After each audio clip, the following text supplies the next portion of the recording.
Bienvenue dans les fondamentaux de l'aquarelle, la série qui vous permet de débuter sereinement votre apprentissage de l'aquarelle. On continue aujourd'hui notre premier module de découverte, d'exploration. Et à partir de maintenant, on va explorer des techniques où on met beaucoup d'eau.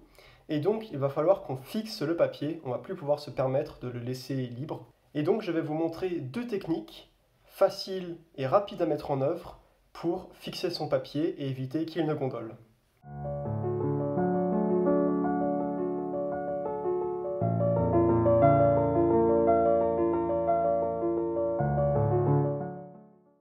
Il faut savoir que le papier aquarelle est un papier épais, mais ça ne veut pas dire qu'il ne gondole pas si on met beaucoup d'eau.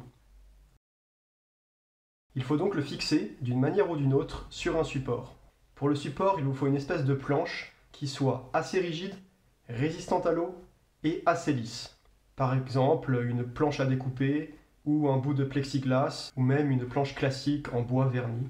Il y a plusieurs techniques pour fixer le papier à l'aquarelle.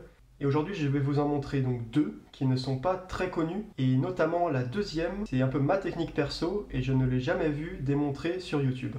Alors bien sûr, rien ne vous empêche d'utiliser la technique la plus simple, la plus triviale, qui est de juste scotcher les quatre bords du papier sec. C'est une technique que personnellement j'utilise parfois quand je sais que je ne vais pas utiliser beaucoup d'eau ou juste pour m'entraîner.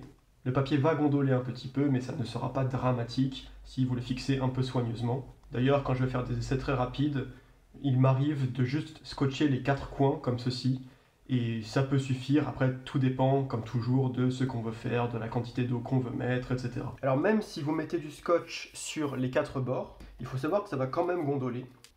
En fait, ça va gondoler parce que vous mettez du scotch. Le scotch, il emprisonne le papier et il empêche les fibres de s'étendre horizontalement. Donc les fibres, elles n'ont pas d'autre choix que de s'étendre verticalement et c'est ça qui fait gondoler le papier.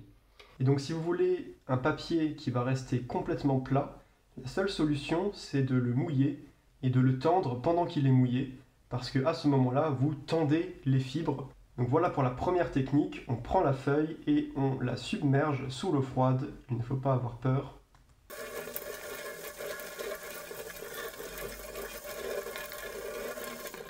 Voilà, là j'ai une feuille qui est bien souple. On revient ensuite au niveau de notre plan de travail et on pose tout simplement la feuille détrempée sur le support. En la tendant comme ça, gentiment. Je le tends soigneusement pour chasser l'air qui pourrait rester en dessous et ça va créer un effet ventouse. Si votre support est assez lisse, cet effet ventouse va vraiment fixer le papier aussi sûrement que de la colle alors que vous ne mettez même pas de scotch. Vous voyez que ça colle, ça ne bouge pas du tout et ça reste totalement plat, ça ne va pas gondoler. Alors cette technique, elle a des inconvénients, notamment elle vous oblige à travailler dans l'humide. Vous ne pouvez pas mouiller partiellement votre feuille par exemple. Un autre inconvénient, c'est que vous n'aurez pas la belle bande blanche que vous obtenez en enlevant le scotch. Enfin, il faut savoir que comme on a mouillé la feuille vraiment à cœur, elle va rester mouillée très très longtemps, ce qui est parfois un avantage si on veut faire des choses assez sophistiquées dans l'humide, mais qui peut aussi être un inconvénient si on veut travailler plus rapidement et faire plusieurs couches successives sans devoir attendre trop longtemps. Et ceci m'amène à la deuxième technique que je voulais vous montrer, donc entre guillemets ma technique, je l'ai vraiment vue nulle part ailleurs. En fait, je me suis dit, pourquoi est-ce qu'on a besoin de mouiller les deux côtés et de complètement imbiber le papier? Ce qui fait que ça colle, l'effet ventouse, c'est juste que le verso est mouillé.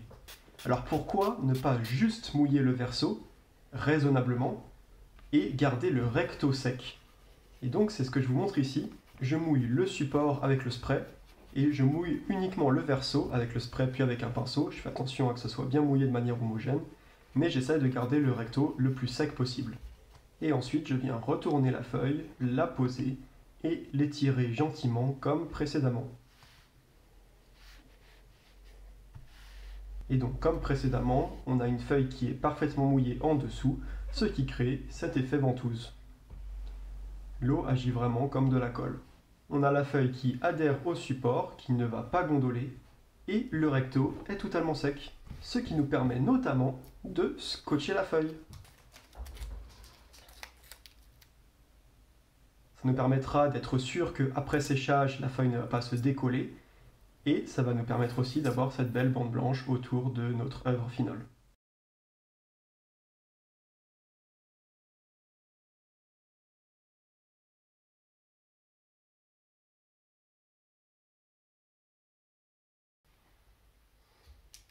Ensuite, une fois qu'on est là, on peut soit garder le recto sec et travailler directement sur une surface sèche, soit le mouiller partiellement, soit l'imbiber complètement comme on a fait précédemment.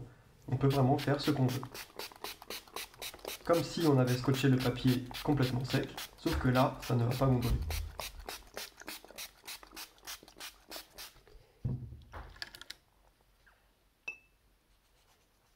Alors ici, pour la démonstration, je vais mettre vraiment beaucoup d'eau, je vais vraiment l'imbiber, je vais carrément le noyer. Je vais mettre beaucoup trop d'eau, mais vraiment pour vous montrer que ça va résister et que ça ne va pas gondoler.